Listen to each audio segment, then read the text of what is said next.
Hello guys, how are you? Today we are going to discuss about Islamophobia. जी हाँ, recently OIC यानी Organisation of Islamic Cooperation ने अपना एक statement दिया है जिसके अंदर उन्होंने ये ब्लेम किया है कि during this covid pandemic Islamophobia is increasing in India.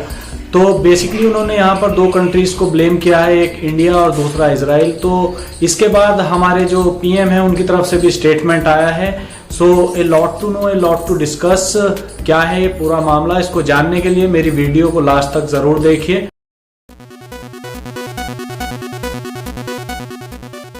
Islamophobia जो है टू वर्ड्स से मिलकर बना है, एक है इस्लाम, एक है फोबिया। फोबिया जैसा कि आप जानते हैं एक मानसिक जो बीमारी है उसको कहते हैं, मतलब किसी चीज का भी इंसान के अंदर बहुत ज्यादा डर पैदा हो जाना। जैसे किसी आदमी को अंधेरे से डर होता है, किसी आदमी को तन्हाई से डर होता है, सेम इसी तरह से अगर किसी आदमी को इस्लाम से डर हो जाए तो उसको कहेंगे हम इस्लामोफोबिया। और बाय डेफिनेशन जो इसका मतलब है इस्लामोफोबिया का वो ये है कि इस्लाम का एक पॉलिटिकल फोर्स बन जाने का जो डर है वो आदमी के जहन के अंदर बैठ जाना, यानी ये आदमी के जहन में बैठ जाना कि अगर इस्लाम जो है वो सारी तहजीबों पर, सारे जो कल्चर हैं कहीं उन पर गालिब ना आ जाए।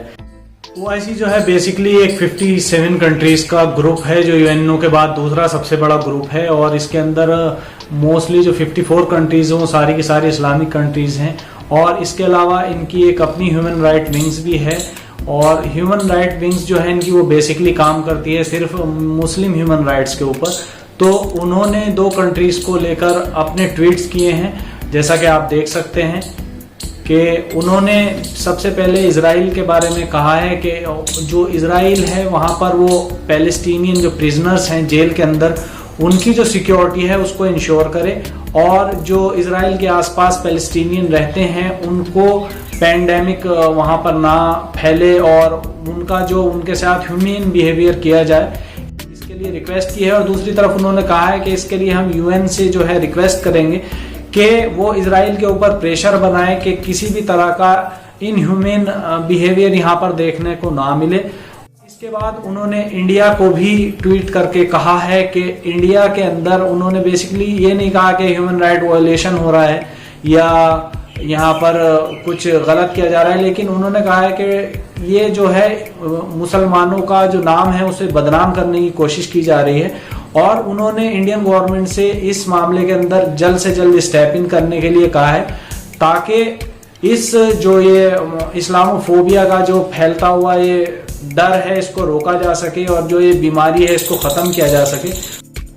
इसके साथ ही उन्होंने इंडियन मीडिया को भी कंडेम किया है और कहा है कि गवर्नमेंट को इसके लिए स्टेप इन करना चाहिए कि जिस तरह से मुस्लिम्स की इमेज को इंडियन मीडिया के द्वारा खराब किया जा रहा है तो इसके लिए जल्द से जल्द उन्हें कोई ना कोई स्टेप लेना चाहिए। और जो गल्फ मीडिया है वो भी इस इशू को बहुत ज़्यादा कवर कर रहा है और इसके लिए इंडिया की जो इमेज है वहाँ पर निगेटिव बनती जा रही है। इसके अलावा जो अरुंधति राय हैं जो बुकर प्राइज विनर है, जिनका काफ़ी अच्छा स्टेचर है राइटर कम्युनिटी के अंदर, उनकी तरफ से भी ये जो उनका आर्टिकल छपा था कि जेनोसाइड जैसी समस्या यहाँ पर पैदा हो सकती है। अब मैं ये नहीं कहूँगा कि वो कितना ज़्यादा करेक्ट है या इनकरेक्ट है, लेकिन वहाँ पर जो अरब मीडिया है उसमें इस आर्टिकल को भी उनके कवर किया गया है। और मैं ये कहूँगा कि काफ़ी सालों के बाद जो इमेज है इंडिया की, वो जो गल्फ रीजन के अंदर Kuwait, Bahrain, Dubai, UAE, Saudi Arabia, यहाँ पर काफ़ी गंदी और गलत इमेज इंडिया की वहाँ पर बन रही है इसको लेकर। इस कंडेमशन के बाद ही जो पीएम मोदी हैं हमारे, उनकी तरफ से भी ट्वीट आया था। और वो ट्वीट क्या है चलिए पढ़ लेते हैं। इस ट्वीट में जैसे कि आप देख सकते हैं साफ तौर पर पीएम मोदी ने कहा है कि ये बीमारी जो है कोई कास्ट, कोई कलर, कोई बॉर्डर, कोई धर्म देखकर आप पर हमला नहीं करती। इसलिए इसका जो सॉल्यूशन है वो यही है कि आप यूनिटी के साथ रहें, एकजुट होकर इस बीमारी से लड़ें। अब जो बात ओआईसी और पीएम मोदी ने कही है वही बात कही है डब्ल्यूएचओ ने भी। डब्ल्यूएचओ ने कहा है कि किसी भी धर्म की या किसी भी रिलीजन की इसमें निगेटिव प्रोफाइलिंग नहीं की जानी चाहिए। देखिए, अब मैं यहाँ पर आपसे कहना चाहूँगा कि ये जो पैंडेमिक है बहुत तेज़ी के साथ फैल रहा है, तो इसके अंदर हमें बिल्कुल भी इस तरह से किसी भी रिलीजन का निगेटिव प्रोफाइलिंग करना फेयर नहीं होगा। और इससे जो इमेज है इंडिया की ग्लोबली वो भी बहुत ज़्यादा ख़राब हो रही है। और इसके लिए जो ताज़ा उदाहरण है वो ये है कि इस चीज़ को नोटिस किया है जो यूएई की रॉयल फैमिली हैं, उनकी एक प्रिंसेस हैं, अब वहाँ की जो प्रिंसेस हैं, प्रिंसेस हिंद अल कसीमी, उन्होंने नोटिस किया कि एक इंडियन नेशनलिटी का जो बंदा है वो वहाँ पर रहकर जो है गलत कमेंट कर रहा है और इस्लामोफोबिया को बढ़ा रहा है। तो उन्होंने वहाँ से मतलब कहा कि आपको यूएई छोड़ना पड़ेगा और दूसरा उस पर फाइन भी लगेगा। इसके अलावा जो वहाँ के राष्ट्रवादी टाइप के लोग हैं उन्होंने भी ये कहना शुरू कर दिया है कि अगर इंडिया अपना जो रवैया है वो नहीं सुधारता तो सारे मुस्लिम नेशंस जो हैं वो मिलके जो है इंडियन प्रोडक्ट्स का बायकॉट करेंगे। तो ये मामला जो है काफ़ी सीरियस होता जा रहा है और वहाँ पर मीडिया इसे बहुत ज़्यादा कवर कर रही है। कुल्लु मुस्लिम अला वजहिल अर्द हुवा अखुन लना व लहु हक़्क़ुन अलैना अल मुस्लिम अखुल मुस्लिम।